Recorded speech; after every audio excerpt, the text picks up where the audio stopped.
एक बार एक गांव में एक साधु रहता था जो भगवान पर बहुत विश्वास रखता था। एक बार वह साधु पेड़ के नीचे बैठा था और भगवान को याद कर रहा था, तो अचानक वहां बाढ़ आ गई। चारों तरफ पानी ही पानी। सब लोग अपने आप को बचने के लिए ऊपर पहाड़ की तरफ भागने लगे। उनमें से एक आदमी ने देखा कि इस हालत में भी साधु जी भगवान की तपस्या कर रहे हैं।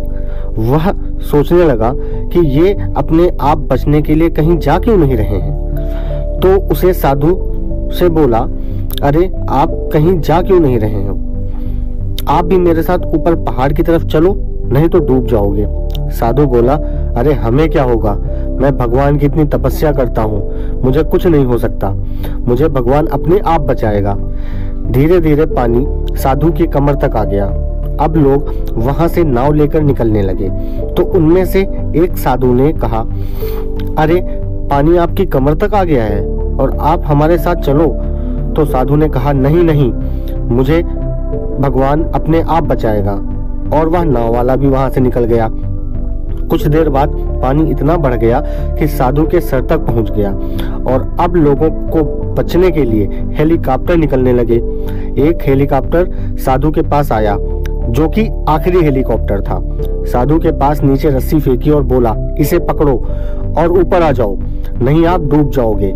यह आखिरी हेलीकॉप्टर है और आपके पास कोई दूसरा रास्ता नहीं है बचने के लिए। साधु ने कहा, यह रस्सी वापस ऊपर खींच लो और अपने आप चले जाओ।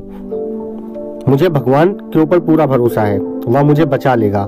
पानी काफी ऊपर आ गया, पेड़ डूब गया और साधु की भी डूबने से मौत हो गई। मरने के बाद साधु भगवान के पास गया और बोला, हे भगवान, मैंने पूरी जिंदगी आपकी तपस्या की, मेरा सारा जीवन आपकी आराधना करने में लगा दिया, फिर भी इतने भरोसे के साथ इंतजार किया कि तुम मुझे बचाने आओगे, लेकिन वहां मेरी डूबकर मौत हो गई और तुम नहीं आए, ऐसा क्यों?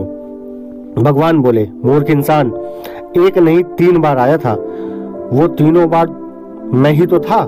पहला पैदल, दूसरा नाव के द्वारा और तीसरा हेलीकॉप्टर के द्वारा, लेकिन तुमने मेरा एक भी अवसर पहचान नहीं पाया। पता नहीं किसका इंतजार कर रहे थे। इस तरह से जिंदगी में हमें ऊपर वाला बहुत से मौके देता रहता है, लेकिन हम सब उस मौके को ठुकरा कर पता नहीं किस चीज का इंतजार कर रहे होते हैं कि वो होगा तब मैं करूंगा, और इस बात पर अड़े रहने से एक वक्त के बाद वो मौका भी हाथ से निकल जाता है और हम कुछ नहीं कर पाते हैं। अगर ये कहानी आपको अच्छी लगी हो तो प्लीज वीडियो को लाइक, शेयर और चैनल को सब्सक्राइब करें।